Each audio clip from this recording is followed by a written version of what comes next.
दोस्तों, चार धाम हमारे देश में एक अच्छा हिंदुओं का चार पिलग्रिमेज प्लेस है। वहाँ पे जैसे कि पूरब में पुरी, द्वारिका, बद्री, रामेश्वर कहा जाता है। तो हमारा पूरब में हमारा जगन्नाथपुरी है, पश्चिम में द्वारिका, पुरी, द्वारिका, बद्रीनाथ, हमारा बद्रीनाथ ऊपर उत्तर में है, और दक्षिण में रामेश्वरम। ये चारों धाम की यात्रा काफ़ी कठिन होती है, लेकिन इनको तय कर पाना ये चैलेंज है। लेकिन हमारे दादी जी ने इसे पूरा किया। अब आपको वो कड़ी आगे बढ़ेगी। और दादाजी जब द्वारिकापुरी गए, फिर उसके बाद इन कन्याकुमारी का दर्शन, आगे रामेश्वरम गए। उसकी छोटी सी झलक ये सुनिए दादाजी से।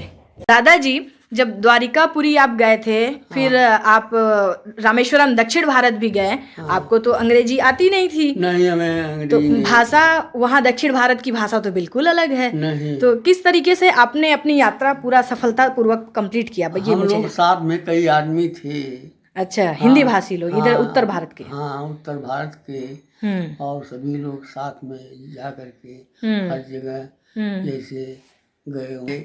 वहाँ से 12 ज्योतिर्लिंग का, इसके माने मतलब जितना 12 ज्योतिर्लिंग का दर्शन हम हाँ, शिव जी का ज्योतिर्लिंग 12 हाँ, रामेश्वरम में गए, वहाँ पर समुद्र में स्नान किए। अच्छा, समुद्र में भी स्नान किए? स्नान करके आने पर 22 कुएं का पानी स्नान किया जाता है। अच्छा। इसके बाद तो दर्शन करने के लिए लोग जाते हैं। हाँ, कन्याकुमारी में गए और वहाँ गए काना तिरुपति बालाजी, 7 पहाड़ों पार कहा जाता है। 7 पहाड़ों पार कहा जाता है। साईं बाबा का दर्शन किए। शिरडी साईं बाबा। हाँ, शिरडी साईं बाबा का दर्शन किए।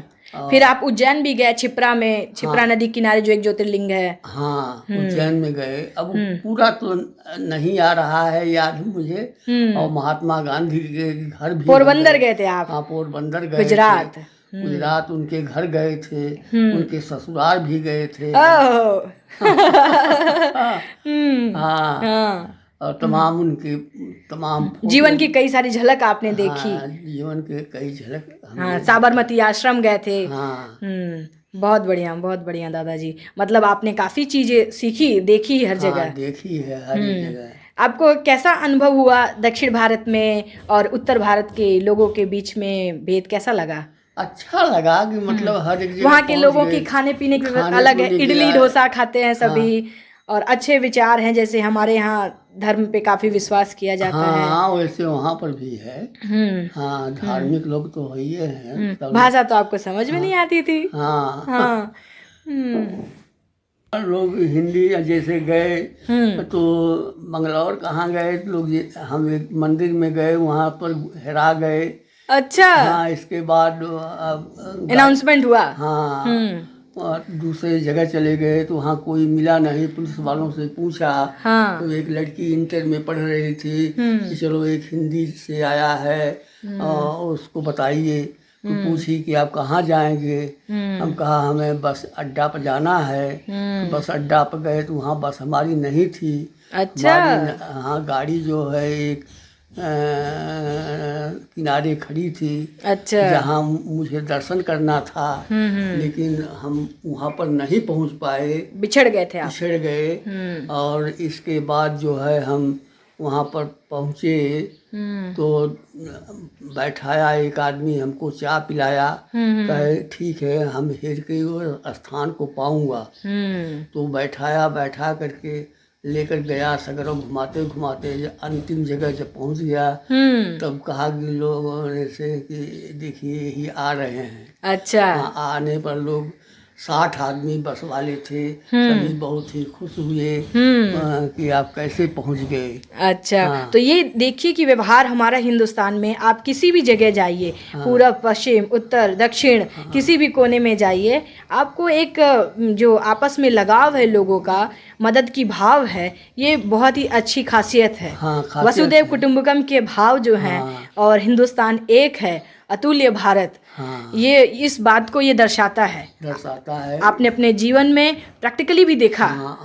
मैं जो है एक आदमी मिर्जापुर का था, उसके पास फोन था, लेकिन हम क्या जाने फोन का नंबर उस समय हमें मालूम था नहीं। अच्छा। हाँ, मोबाइल हम क्या जाने, तब फोन भी नहीं करा पाए किसी से, नहीं तो उसी स्थान पर पहुंचा देता। तो बेचारा कहे कि भाई ठीक है, अगर नहीं मिलेंगे तो आपके लिए हम बनारस के लिए टिकट कटाएंगे, आप जाइएगा, आप चिंता मत करिए। उस समय मैं एक बंडी पहना था और एक नौछा पहन करके अपना ही गए थे। हाँ, उस व्यक्ति का मदद के भाव आपको कैसे लगे दादाजी? बहुत बढ़िया लगा। उन्होंने हमको चाय पानी हर एक चीज़ पिलाए, समोसा खिलाए, कहे घबराइए नहीं मिलेंगे तो तुरंत आपको हम ट्रेन पर बैठा करके बनारस तक पहुंचा देंगे। हाँ, बहुत अच्छा, बहुत अच्छा। दादाजी, जैसे अभी आपकी उम्र 83 साल हो गई है, तो वर्तमान में दादी और दादाजी दोनों लोग एक साथ ही रहते हैं, और इतने उम्र तक अपने स्वस्थ को शरीर रखना ये भी एक चैलेंज है, लेकिन एक साथ ही दोनों जन अपने स्वास्थ्य का ख्याल रखते हैं और काम में भी लगे रहते हैं, क्योंकि ये आदत है इनकी पहले शुरू के दिनों से ही कि खाली नहीं बैठना है, कुछ करते रहना है। लोगों की मदद, लोगों के भाव और स्वयं का भी स्वास्थ्य का ख्याल रखना बहुत ज़रूरी है। तो अब दोस्तों आपको दादाजी बताएंगे कि वर्तमान समय में इन्होंने कैसा फील किया है, जो पीढ़ियाँ पहले थी वो आज की पीढ़ी में कैसे बदलाव हो गए हैं। थोड़ा सा आप जानिए इन्हें भी। दादाजी आपको बताएंगे। हाँ, पहले हम खेत का काम भी अच्छे ढंग से करते थे और बच्चों को पढ़ाई लिखा करके आगे बढ़ा दिए। तो लोग खेती का काम भी देख लेते थे।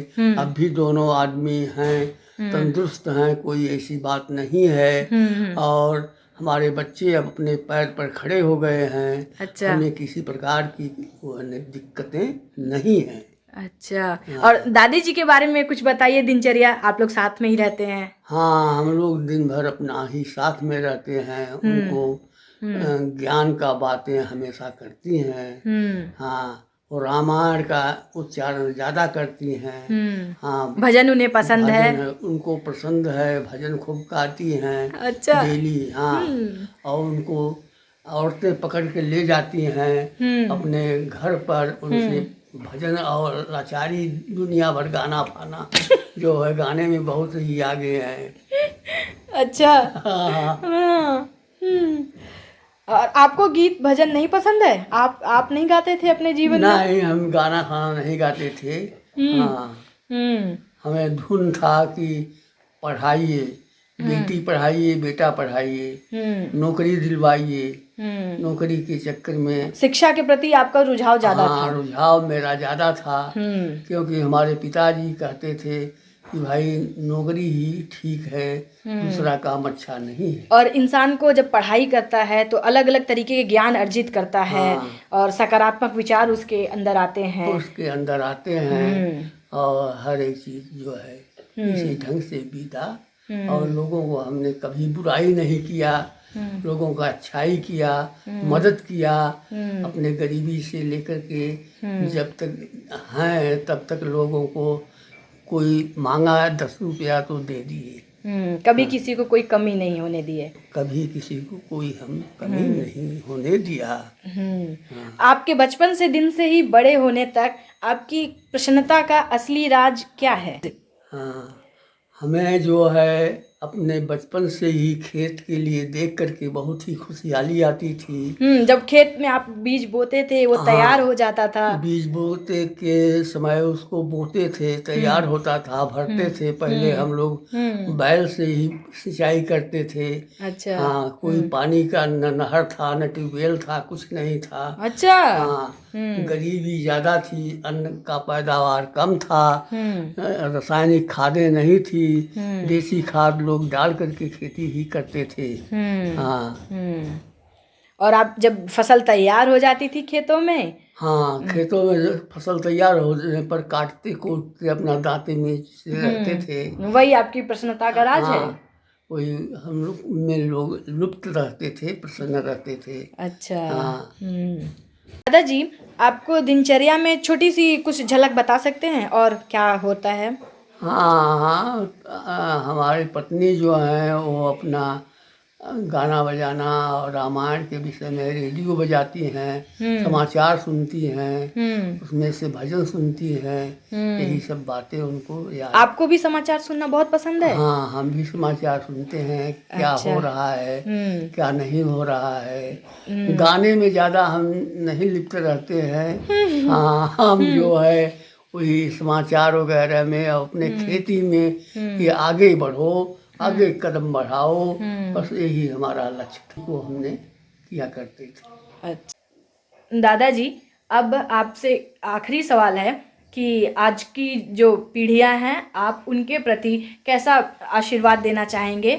और उनको किस तरीके से आगे बढ़ना चाहिए, उसके बारे में कुछ पंक्तियां कहें। मैं भगवान से ही प्रार्थना करता हूँ मेरे बच्चे आगे बढ़ें, नाती पोता अपना पढ़ें लिखें, वो भी आगे हो कर के खुशहाली से अपना ज़िंदगी को बितावें। हाँ, अपने जीवन में सकारात्मक विचार से रहने का जीवन बितावें और सबकी सहायता करें, किसी को तकलीफ न दें। हाँ, बहुत अच्छे विचार हैं दादाजी। दादाजी, आप हमें भी आपके साथ बहुत अच्छा लगता है, आपके साथ समय बिताना, आपके साथ बातें जानना और जीवन में हर पल अच्छी राह पे चलने की सीख लेना, ये जानकर हमें बहुत अच्छा लगता है और हम भी जहाँ भी जाएंगे आपकी सीख को हमेशा याद रखेंगे। इसी कड़ी में मैं एक छोटी सी कविता आपके लिए लिखी हूँ, वो सुनाना चाहूँगी। सुनाऊँ दादाजी? हाँ, सुनाइए। ओ मेरे बूढ़े माँ बाप, ओ मेरे बूढ़े माँ बाप, आओ बताऊं आपको एक बात। ओ मेरे बूढ़े माँ बाप, आओ बताऊं आपको एक बात। मेरे जीवन को सौभाग्य मिला, मेरे जीवन को सौभाग्य मिला, आपके आशीषों से सब भाग्य खुला। यूं खुद को ना एकाकी कर दादाजी और दादी जी, कभी अपने आप को आप अकेला ना समझिए। यूं खुद को ना एकाकी कर, मन और चले खुशियां लेकर। आप यूं ही मुस्काते रहें, आप यूं ही मुस्काते रहें, बगिया की महक बढ़ाते रहें। हाँ दादाजी, आप हमेशा, आप हमारे ये जो परिवार है उसकी एक कड़ी है, शुरुआत ही जिंदगी की। मैंने आप आंखों से आपको हमेशा देखा है सामने, और आप वो महक है जिनसे हमें बहुत प्रसन्नता मिलती है। बचपन में मैं था नादान बड़ा, बचपन में मैं था नादान बड़ा, ना जाने कितना था परेशान किया। कभी चाक और दूधी खाते, चाक माने चौक, चौक जो होती है वो खा जाते थे दादाजी, जब भी हमें देते थे वो हम खा जाते थे और फिर उसके बाद दादाजी के पास भाग के जाते थे कि हमें नया दीजिए। कभी चाक और दूधी खाते, कभी मुंशी जी की छड़ी चुराते, कभी भैंस के ऊपर चढ़कर, कभी भैंस के ऊपर चढ़कर उसको भी पहाड़े सिखाते, और कभी खेत की हरियाली में आपको मुस्काता पाते। कभी खेत की हरियाली में दादाजी आपको हमेशा मुस्काता पाते। राह में यूं ही बढ़ता गया, राह में यूं ही बढ़ता गया, समय भी यूं बदलता गया। राह में यूं ही बढ़ता गया, समय भी यूं बदलता गया। आपकी सीख उजाला बना, जटिल राह को मजबूत किया। नहीं कभी आप अकेले हैं, नहीं कभी आप अकेले हैं, जीवन तो कुछ दिन के मेले हैं। उम्र ढलन को आई अब, उम्र ढलन को आई अब, बारी मेरी भी आई अब। जब मैं पिता बनूं आपका, जब मैं आपके केयर टेकर, आपका ख्याल रखूं आपका, हर सुख दुख में मैं रहूं आपका। जब भी मुट्ठी को बांधो आप, मेरे प्यारे दादाजी, दादा एवं दादी जी, जब भी आप मुट्ठी को बांधो, मुझको करीब अपने पाओगे आप। जब भी मुट्ठी को बांधो आप, मुझको करीब अपने पाओगे आप। मेरे जीवन की खुशियाँ हो आप, हम सबको है आप पर नाज, हम सबको है आप पर नाज। आप सदैव प्रसन्न रहें और हम यही ईश्वर से प्रार्थना करते हैं कि आप हमेशा स्वस्थ रहें, खुश रहें।